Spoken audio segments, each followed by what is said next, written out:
Serigne Touba Cheikh Ahmadou Bamba Khadim Rasoul ci bisu 11 novembre 1902 ci la dellusiwaat yi nga xamante ni moo di Sénégal ginnaaw exil bi nga xam ni tubaab bi def la woon nañ ko woon moom mii di Serigne Touba Cheikh Ahmadou Bamba Mbacké moom nag ci ngiri dundam dunduloon nañ ko ay injustice yu dul jeex muy yi nga xamante ni doxoon na digganteem ak nasaraan mu nangu nag coono yi nga xamante ni tegoon nañ ko ndax gëm yàlla ki nga xamante ni moo nekkoon ci moom. ba tax na sax moom bi mu bàyyeekoo ci ñoom daf ni baal na leen ba bindoon sax xasida irham jami'al wara ñaan yàlla boroomam mu jéggal mbooleem xeet yi tukkeem boobee nag moo jur ndam lu rëy li nga xamante ni am na ko moom Cheikh Ahmadou Bamba ba jamono ji ba mu génnee àdduna ak léegi téeméeri at ak ñaar wala lu ko topp at mu nekk Touba dëkkam bi di gën a bari aw nit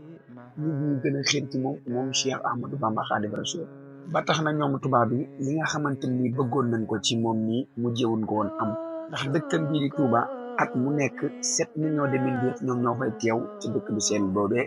ngir màggal bisam bi nga xamante ni moom la noonu bu dellusee na ma ñëpp santale sama borom lu waaye am ci ginaar ba ci giléem nit ñu jóge fu nekk ñëw di daje foofu ci dëkkam bi sell bi nga xamante ni moo di bi